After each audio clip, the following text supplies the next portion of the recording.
Hi எல்லாருக்கும் வணக்கம். Welcome back to our channel. என்னோடய வீடியோஸை கண்டினியூஸாக பார்த்து சப்போர்ட் பண்ணுற எல்லாத்துக்குமே ரொம்ப தேங்க்ஸ். ஒரு ஸ்மால் யூடியூபருக்கு தெரியாத ஒருத்தர்கிட்ட இருந்து வர புது கமெண்ட் எல்லாமே ரொம்ப வேல்யூபிள் தான். அதனால் நான் வர எல்லா கமெண்ட்டுக்குமே ரிப்ளை பண்ணிடுவேங்க. என்னோடய ஷார்ட்ஸ் வீடியோவுக்கு இனியா கௌதம் அப்படிங்கிறவங்க ரெகுலராக கமெண்ட் பண்ணிகிட்ருக்கீங்க. ரொம்ப தேங்க்ஸ். வீடியோவில் உங்கள் நேம் மென்ஷன் பண்ண சொல்லி கேட்டிருந்தீங்க. ஷார்ட்ஸ் வீடியோ வந்து ரொம்ப கம்மியான செகண்ட் அப்படிங்கிறதுனால நான் இந்த லாங் வீடியோவில் உங்கள் நேம் மென்ஷன் பண்ணுறேன். ஹாய் இனியா, என்னோடய வீடியோஸ் எல்லாம் பார்க்குறதுக்கு ரொம்ப தேங்க்ஸ். எஸ்பெஷலி டைம் எடுத்து கமெண்ட் பண்ணுறதுக்கு ரொம்ப பெரிய தேங்க்ஸ். இந்த வீடியோவில் சிப்பி காளானில் எப்படி பிரியாணி செய்யலாங்கிறத ஷேர் பண்ணியிருக்கேன். அப்படியே ஒரு குட்டி விலாகுமே இருக்கும். இப்போ இந்த வீடியோவில் பார்த்துட்ருக்கிறது வந்து வாட்டர் ஆப்பிள் ட்ரீ.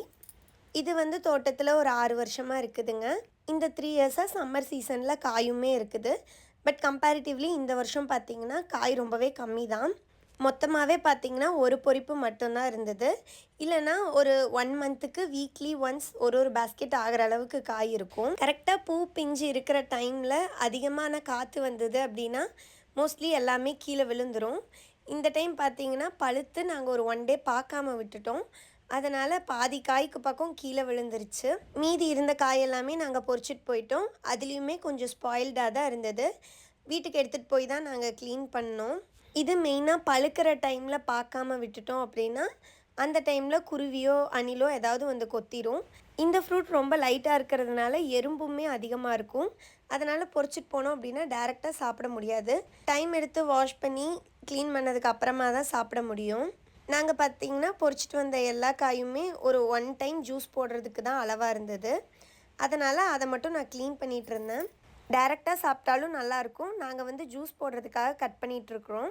ஃப்ரூட்டை கட் பண்ணோம் அப்படின்னா சென்டரில் சீடு இருக்கும். அதை நம்ம ரிமூவ் பண்ணிக்கலாம். அதுக்கப்புறமா கீழே கொஞ்சம் ஸ்பாயில்டாக இருக்குது அப்படின்னா நம்ம அதையுமே கொஞ்சம் கட் பண்ணி ரிமூவ் பண்ணிக்கலாம். நான் அந்த 2 போர்ஷனை மட்டும் ரிமூவ் பண்ணிட்டேங்க. நல்லாவே வாஷ் பண்ணிக்கிட்டேன். ஏன்னா வந்து எறும்பு நிறையா இருந்தது. அதனால் நல்லா வாஷ் பண்ணால் தான் எறும்பு போகும். அதனால் வாஷ் பண்ணியாச்சு. இது ஜூஸ் போடும்போது கொஞ்சமாக இஞ்சி, டேஸ்ட்டுக்கு தகுந்த அளவுக்கு சர்க்கரை போட்டு அடித்தோம் அப்படின்னா ஃப்ரூட் ஜூஸ் சூப்பராக இருக்கும். ஜூஸ் போட்டதுக்கப்புறமா நார்மல் ஃபில்டரில் வடிக்காமல் இந்த மாதிரி ஒரு ஒயிட் கிளாத்தில் வடித்தோம் அப்படின்னா ஃபுல்லாகவே ஃபில்டர் ஆகி வந்துடும். சூப்பராக இருக்கும். ஒரு பேஸ்கெட் நிறையா ஃப்ரூட் போட்டதுக்கு இவ்வளோ ஜூஸ் வந்தது. இதில் அதிகமான வாட்டர் கண்டென்ட் இருக்கிறதுனால ரொம்பவே ஹெல்த்தியும் கூட. இப்போ நம்ம சிப்பி காளானில் எப்படி பிரியாணி செய்கிறதுன்னு பார்க்கலாம். மஷ்ரூம்ஸை சின்ன சின்ன பீசஸாக கட் பண்ணிவிட்டு நல்லா வாஷ் பண்ணி எடுத்து வச்சுக்கலாம். வாஷ் பண்ணிவிட்டு ரொம்ப நேரம் அப்படியே வச்சிட வேண்டாம். ஏன்னா இதுலேயே தண்ணி நிறையா விட்டுரும். அதனால் சொதன்னு போயிடும். நல்லா ட்ரை பண்ணி எடுத்து வச்சுக்கோங்க. இதுக்கு தேவையான இன்க்ரீடியன்ஸ் 1/2 லெமன், மல்லி, புதினா, இஞ்சி பூண்டு பேஸ்ட்டு, 2 பெரிய வெங்காயம், 2 தக்காளி, 4 சின்ன வெங்காயத்துக்கு கூட காரத்துக்கு தகுந்த அளவுக்கு பச்சை மிளகாய் சேர்த்து அரைச்சி எடுத்து வச்சுக்கலாம். இப்போ குக்கரில் இல்லைனா பேனில் ஆயில் விட்டுட்டு நம்ம கரம் மசாலா ஸ்பைசஸ் எல்லாமே சேர்த்துக்கலாம். நம்ம எடுத்து வச்சுருக்கிற பெரிய வெங்காயத்தை நீல வாக்கில் கட் பண்ணி சேர்த்துக்கலாங்க. வதங்கிறதுக்காக இந்த ஸ்டேஜ்லேயே நான் கொஞ்சமாக உப்பு சேர்த்துக்கிறேன். 80% குக் ஆனதுக்கப்புறமா நம்ம அரைச்சி வச்சுருக்கிற பச்சை மிளகாயுமே சேர்த்துக்கலாம். இப்போது 2 ஸ்பூன் அளவுக்கு இஞ்சி பூண்டு பேஸ்ட்டு சேர்த்துக்கலாங்க. அதுவும் நல்லா வதங்கினதுக்கப்புறம் நம்ம எடுத்து வச்சுருக்கிற தக்காளியை சின்ன சின்னதாக கட் பண்ணி சேர்த்துக்கலாம். தக்காளி சேர்த்து நல்லா பச்சை வாசனை போனதுக்கப்புறம் எடுத்து வச்சுருக்கிற மல்லி, புதினா லீவ்ஸ் 2யுமே சேர்த்துக்கலாங்க. ஒரு கரண்டி தயிர் சேர்த்து நல்லா மிக்ஸ் பண்ணி விட்டுக்கிறேங்க. இந்த ஸ்டேஜில் 1/2 லெமன் புழிஞ்சு நல்லா மிக்ஸ் பண்ணி விட்டுக்கலாம். இப்போ நம்ம எடுத்து வச்சுருக்கிற காளான் எல்லாத்தையுமே சேர்த்துக்கலாங்க. காளான் சேர்த்தோன்னையும் நம்ம நல்லாவே மிக்ஸ் பண்ணி விட்டுக்கணும். ஏன்னா இதிலேருந்து நிறையா தண்ணி விடும். அதனால் இப்போ எதுவுமே நம்ம தண்ணி எதுவும் சேர்க்க வேண்டாம். அதுக்கப்புறம் 2 ஸ்பூன் அளவுக்கு பிரியாணி மசாலாவும் நான் சேர்த்துக்கிறேன். காளான் சேர்த்ததுக்கப்புறமா நான் தண்ணி எதுவுமே சேர்க்கலைங்க. நீங்கள் இதில் பார்த்தாலே தெரியும் நல்லா தண்ணி விட்டு வந்துருச்சு. இந்த தண்ணியிலே பார்த்திங்கன்னா காளான் நல்லா வெந்துடும். இப்போ வந்து தேங்காய் பால் நான் 1 கப் எடுத்து வச்சுருக்குறேங்க. அதையும் நான் சேர்த்துக்கிறேன். இந்த பிரியாணி வந்து சீரக சம்பா அரிசியில் செய்ய போகிறேங்க. அதனால் 1 கப் ரைஸ்க்கு 2 கப் தண்ணி அப்படிங்கிற ரேஷியோவில் நான் வந்து தண்ணி சேர்த்துக்கிட்டேன். அதாவது தேங்காய் பாலும் தண்ணியும் சேர்ந்து தான் 2 கப்பு. தண்ணி நல்லா கொதிச்சு வரையில் அரிசி சேர்த்துக்கலாங்க. அதுக்கப்புறம் விசில் விடுறதுனாலும் விடலாம். நாங்கள் வந்து தம் தான் போட்டோம். அதனால் மேலே ஒரு வாழலை வச்சுட்டு லிட் போட்டு க்ளோஸ் பண்ணிவிட்டு மேலே வெயிட்டான பாத்திரத்தில் தண்ணி ஃபில் பண்ணி வச்சுக்கிட்டோம். கரெக்டாக 20 மினிட்ஸில் ரைஸ் நல்லா வெந்துருச்சு. முதல்ல போட்டிருந்த காளானுமே நல்லா வெந்திருந்தது. இப்போ செஞ்ச பிரியாணி பார்த்திங்கன்னா சூப்பராக ரெடி ஆயிடுச்சு. உண்மையாகவே பட்டன் மஷ்ரூம்ஸில் செய்கிற பிரியாணிக்கும் சிட்னி காளானில் செய்கிற பிரியாணிக்கும் டேஸ்ட் டிஃப்ரென்ஸ் கொஞ்சம் இருக்க தான் செய்யுது. இது வந்து நாங்கள் டின்னருக்கு தான் செஞ்சிருந்தோம். அதனால் பிரியாணி செஞ்சு சூப்பராக அன்றைக்கி டின்னர் சாப்பிட்டாச்சு.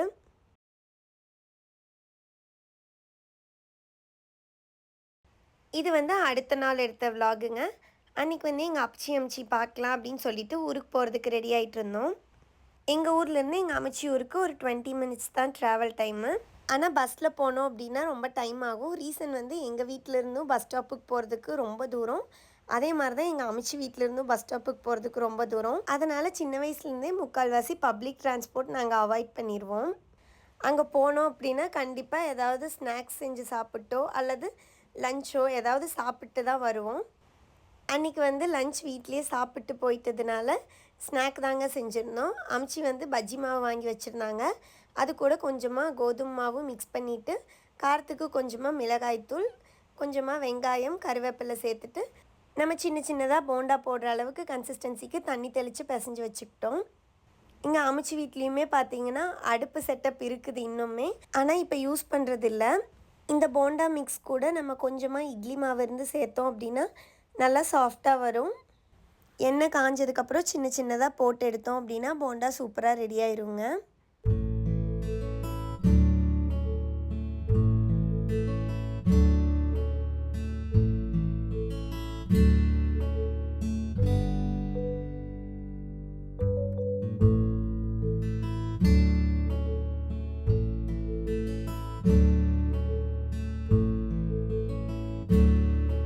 போண்டா சூப்பராக ரெடி ஆயிடுச்சுங்க. எல்லாத்துக்கும் போட்டு கொடுத்துட்டு நாங்களும் போண்டா சாப்பிட்டாச்சு. நாங்கள் வந்து அன்றைக்கி இட்லி மாவு இல்லாதனால இட்லி மாவு சேர்க்கல. இருந்தாலும் நம்ம ரெடிமேட் போண்டா மிக்ஸும் கொஞ்சம் ஆட் பண்ணோம் அப்படிங்கிறதுனால அந்த சாஃப்ட்னஸ் நல்லா இருந்தது. நாங்கள் சின்ன வயசாக இருக்கும்போது இந்த கோவிலில் வந்து அப்பப்போ சேவல்லாம் வெட்டுவாங்க. போகிற வழியில் அங்கே சாமி சிலையெல்லாம் இருக்கிறத பார்த்துட்டு பாப்பா போய் சாமி கும்பிட்டு வரலாம் அப்படின்னு சொன்னான்ட்டு போயிருந்தோம். இந்த சாமி வந்து கன்னிமார் கருப்பராய சாமின்னு சொல்லுவாங்க. தோட்டத்தில் இருக்குது. ஸ்பெஷல் ஒகேஷன்ஸ் அப்பெல்லாம் வந்து பூஜை பண்ணிட்டு போவாங்க.